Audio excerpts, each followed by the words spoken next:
ನಮಸ್ಕಾರ ಸ್ನೇಹಿತರೆ, ನಾನು ಅಣ್ಣಯ್ಯ ನಾಯಕ್. ಸ್ನೇಹಿತರೆ, ಮಣಿಪುರದಲ್ಲಿ ಡ್ರೋನ್ ದಾಳಿ, ಮೂವರಿಗೆ ಗಂಭೀರ ಗಾಯ, ಭಯೋತ್ಪಾದನಾ ಕೃತ್ಯ ಎಂದ ಸಿಎಂ. ಹೌದು ಸ್ನೇಹಿತರೆ, ಮಣಿಪುರ ಇಂಫಾಲದ ಪಶ್ಚಿಮ ಜಿಲ್ಲೆಯಲ್ಲಿ ಶಂಕಿತ ಉಗ್ರರು ಡ್ರೋನ್ ಬಳಸಿ ನಡೆಸಿದ ಬಾಂಬ್ ದಾಳಿಯಲ್ಲಿ 23 ವರ್ಷದ ಮಹಿಳೆ ಸೇರಿದಂತೆ 3 ಗಾಯಗೊಂಡಿದ್ದಾರೆ ಎಂದು ಪೊಲೀಸರು ತಿಳಿಸಿದ್ದಾರೆ. ಸೋಮವಾರ ಸಂಜೆ 6:20 ಸುಮಾರಿಗೆ ವಸತಿ ಪ್ರದೇಶದಲ್ಲಿ ದಾಳಿ ನಡೆದಿದೆ. ಸೆಜಮ್ ಚಿರಾಂಗ್ ಪ್ರದೇಶದಲ್ಲಿ ಮನೆಯ ಮೇಲ್ಛಾವಣಿ ಶೀಟ್ಗಳ ಮೂಲಕ ತೂರಿಕೊಂಡ ಬಂದ ಬಾಂಬ್ ಸ್ಫೋಟಗೊಂಡಿದೆ. ಘಟನೆಯಲ್ಲಿ ಮಹಿಳೆಯೊಬ್ಬರು ಗಾಯಗೊಂಡಿದ್ದಾರೆ. ಅವರನ್ನು ಆಸ್ಪತ್ರೆಗೆ ದಾಖಲಾಗಿಸಲಾಗಿದೆ ಎಂದು ಪೊಲೀಸರು ತಿಳಿಸಿದ್ದಾರೆ. ಕಾಂಗ್ಪೋಕ್ಷಿ ಜಿಲ್ಲೆಯ ತಗ್ಗು ಪ್ರದೇಶದ ಸೆಜಮ್ ಚಿರಾಂಗ್ ಗ್ರಾಮದ ಮೇಲೆ ಉಗ್ರರು ಮನಬಂದಂತೆ ಗುಂಡಿನ ದಾಳಿ ನಡೆಸಿದ್ದಾರೆ. ಭದ್ರತಾ ಪಡೆಗಳು ಪ್ರತಿ ದಾಳಿ ನಡೆಸಿವೆ ಎಂದು ಪೊಲೀಸರು ತಿಳಿಸಿದ್ದಾರೆ. ಈ ಸ್ಥಳವು ಕೋತುರ್ಕದಿಂದ ಕೇವಲ 3 ಕಿಲೋಮೀಟರ್ ದೂರದಲ್ಲಿದೆ. ಭಾನುವಾರ ನಡೆದ ಬಾಂಬ್ ಮತ್ತು ಗುಂಡಿನ ದಾಳಿಯಲ್ಲಿ 2 ಮೃತಪಟ್ಟು 9 ಮಂದಿ ಗಾಯಗೊಂಡಿದ್ದಾರೆ ಎಂದು ತಿಳಿದು ಬಂದಿದೆ. ಡ್ರೋನ್ಗಳನ್ನು ಬಳಸಿ ನಾಗರಿಕರು ಮತ್ತು ಭದ್ರತಾ ಪಡೆಗಳ ಮೇಲೆ ಬಾಂಬ್ ದಾಳಿ ನಡೆಸುವುದು ಭಯೋತ್ಪಾದನಾ ಕೃತ್ಯವಾಗಿದೆ.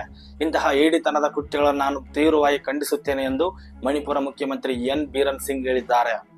ಈ ಬಗ್ಗೆ ಎಕ್ಸ್ನಲ್ಲಿ ಪೋಸ್ಟ್ ಮಾಡಿರುವ ಅವರು, ಮಣಿಪುರ ರಾಜ್ಯ ಸರ್ಕಾರವು ಇಂತಹ ಪ್ರಚೋದಿತ ದಾಳಿಗಳನ್ನು ಅತ್ಯಂತ ಗಂಭೀರವಾಗಿ ಪರಿಗಣಿಸುತ್ತದೆ ಮತ್ತು ಈ ರೀತಿಯ ಭಯೋತ್ಪಾದನೆ ವಿರುದ್ಧ ಹೋರಾಡಲು ಅಗತ್ಯ ಕ್ರಮ ಕೈಗೊಳ್ಳುತ್ತದೆ ಎಂದಿದ್ದಾರೆ.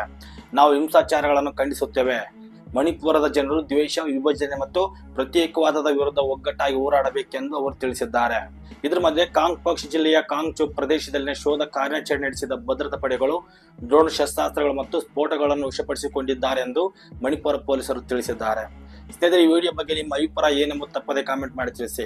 ಈ ವಿಡಿಯೋ ಇಷ್ಟ ಆದರೆ ಲೈಕ್ ಮಾಡಿ, ಶೇರ್ ಮಾಡಿ. ನಮ್ಮ ಯೂಟ್ಯೂಬ್ ಚಾನಲ್ ಸಬ್ಸ್ಕ್ರೈಬ್ ಆಗದಿದ್ದರೆ ದಯವಿಟ್ಟು ಸಬ್ಸ್ಕ್ರೈಬ್ ಮಾಡಿ ಬೆಂಬಲಿಸಿ. ನಮಸ್ಕಾರ.